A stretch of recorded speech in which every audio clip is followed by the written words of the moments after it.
welcome back to my channel. It's been a tough all week for me this week. I had problems with my chest at the beginning of the week. I took tests for COVID because it was so tight and sore. Luckily those came back negative. But then I pulled a muscle, or it's something to do with the nerve in my arm that's now affected my back and my neck, and I've just been in a lot of pain. So I have been on painkillers all week, quite strong ones, using hot water bottles, then packs that you can put in your microwave and then in your freezer, and alternating them. I've had my tender machine on. Yeah, it's not been a fun old time. But this morning, my box from the Teatime Bookshop arrived, which I'm very excited about. I've had these on my radar for a while. I do like a subscription box, and I haven't had a book one in a while. Money wise, I like to watch what I'm spending, so I've had these on my radar for a while. And then they put out and asked for people to put themselves forward if they wanted to unbox on their channel, so I did. I met the criteria, and literally all you have to do is unbox it here, and then you can make the decision yourself if you like the look of it or not. That's up to you. But what I liked about these, and I've got to make sure that I've had a little write down of what I wanted to say, because I know I'll forget the information that I wanted to tell you about. They plant a tree with every new subscription, so that is a massive tick from me.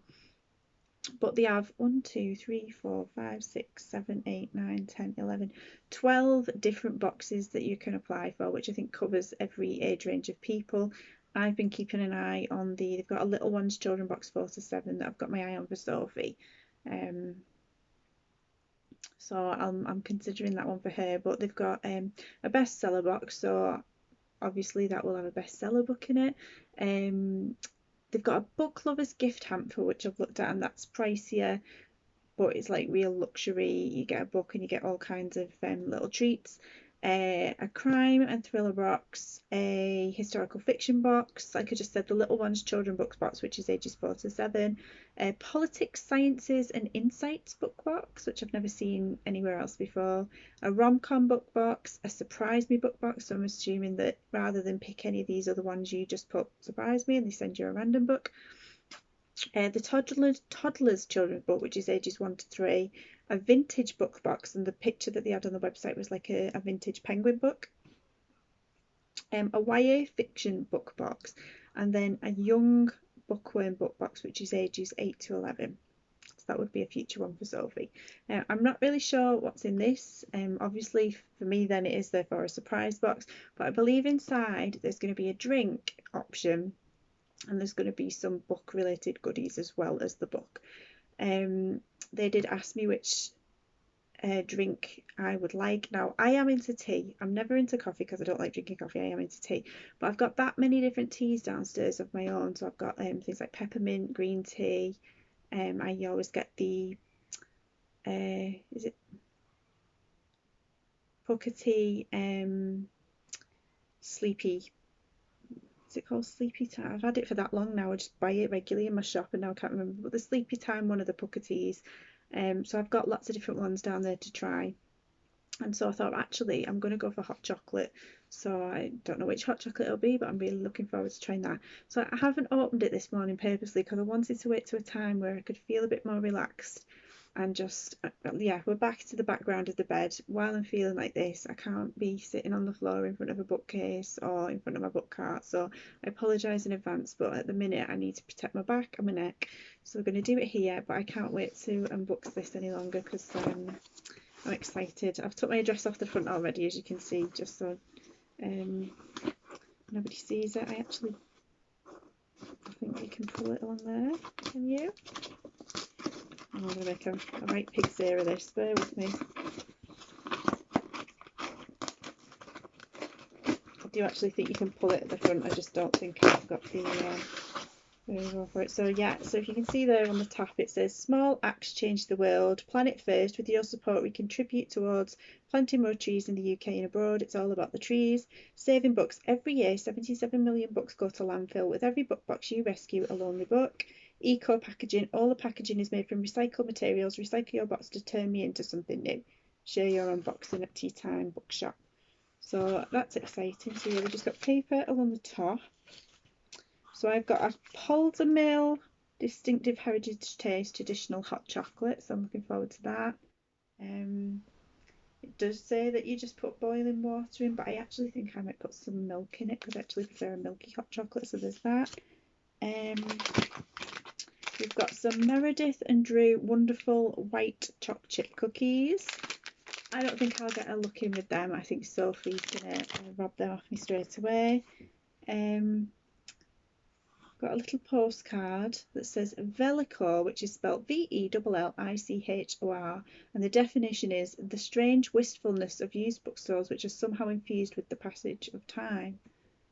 And that's just the bookmark with that on the postcard with that on the front. That's quite nice. And then, wow, this looks like a different. Oh, hang on, bear with me. Oh, there's 2 hot chocolates also. 2 hot chocolates. Yeah, hot traditional. Yeah, it's another one of them. I might ask Andy if he fancies trying one. He's not overly keen on hot chocolate, but we might have one together. And then a Teatime Bookshop monthly book subscription. A bookmark just says word after word on it. So the book, I'm really intrigued by this book. At the box it says, time to sit back and relax with your bookish goodies. And they are on Instagram, Facebook and Twitter if you want to go and have a little look yourselves. But the book is called Pig Iron by Benjamin Myers, and it's got a picture of an ice cream on the front. Already I'm intrigued. I don't even know if it's the kind of genre that I'd like, but it's got prize-winning author of the Gallows Pole on there, if anybody's read that, and winner of the Gordon Byrne Prize. It's a Bloomsbury book. On the front it says, his poetic vernacular brims with that quality most sadly lost to humanity, by The Guardian, and then it says an important book by Deborah Orr. So it says an unflinching portrait of contemporary traveller culture by the Walter Scott Prize winner, author of The Gallows Pole. It says John wants to escape his past, but the legacy of brutality left by his boxer father, king of the gypsies, Mac Wisdom, overshadows his life. His new job as an ice cream man should offer freedom, but instead pulls him into the dark recesses of a northern town just outside of Durham, where his family name is Mud. When John attempts to trade prejudice and parole officers for the solace of the rural landscape, Mac's bloody downfall threatens his very survival. So that does actually sound quite intriguing. And do you know what I love about it? Let me get this right now, great granddad on my dad's side was an ice cream man, and they called him Mr. Mickey. And yeah, so the fact that this mentions that his new job is as an ice cream man, I don't know, it just we're big fans of ice cream in this family. So yeah, I'm intrigued by that. So yeah, Pig Iron by Benjamin Myers, but even the name of it, Pig Iron, it's not something that I would pick out, but I'm excited to try. I mean, the writing is quite small, and there are, it's 282 pages, so it's not actually that big of a chunky book. So I think it's one of them that I am going to read sooner rather than later. Somebody, Melvin Burgess, I'm not quite sure who he is, but he said it's one of my best reads this year, expresses a life view almost never examined in our narrow literary culture. And I've never read a book about the traveller community, so that's intriguing to me as well. So yeah, I'm really pleased with that. So yeah, I've give you all of the information. They're on Facebook, so it's Teatime Bookshop. They're on Twitter at Teatime Bookshop. So go on there and have a browse, because like I've listed all the boxes that they do, but they have different things in each one. And like I said, that book lover's gift hamper is a present. If you know a book lover for Christmas or birthdays or whatever, that would be worth, doing. And like I said, I've got my eye on the little one's children book box, and that's ages 4 to 7. Obviously, Sophie's 6. So then as well, she's really into chapter books. So I might then start looking at the young bookworm book box. But they've been on my radar for a while, and I was just really lucky that they were looking for people to unbox on the channels. So I'm hoping to build a relationship with them and do this another few times, but in between I might treat myself to some of the other boxes as well. So yeah, go and check them out, Teatime Bookshop. And I can't say I'm disappointed because this is so intriguing. So hopefully it won't be too long for you to hear from me again, but who knows health-wise how I'm going to be. I'm just going to try and relax as best I can this weekend. Sophie was meant to go and meet an author at a local library. She won a competition. She's already met Nick Sharratt, and she was going to meet Mike Brownlow, you know, the author of 10 Little Dinosaurs, 10 Little Elves, 10 Little Unicorns, but this has sadly been cancelled for the second time. And the first time it was cancelled because of COVID, and now it's been cancelled because of the petrol situation, because he's coming from quite a way and he needs to make sure he gets it and back safely. So that's not going ahead, but I'm kind of glad really because of how I've been feeling.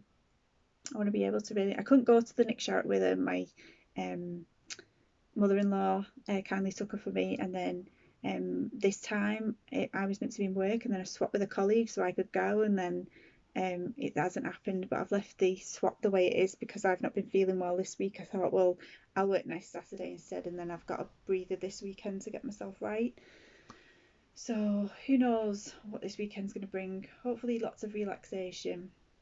And Sophie loves swimming lessons on Sunday. She started swimming lessons, so me or Andy will take her because of COVID. Only one of us can. So yeah, sorry this was a bit rambly.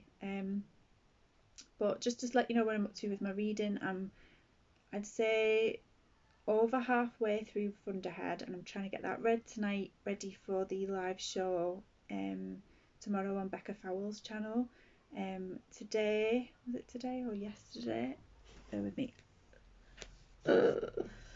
Every movement hurts.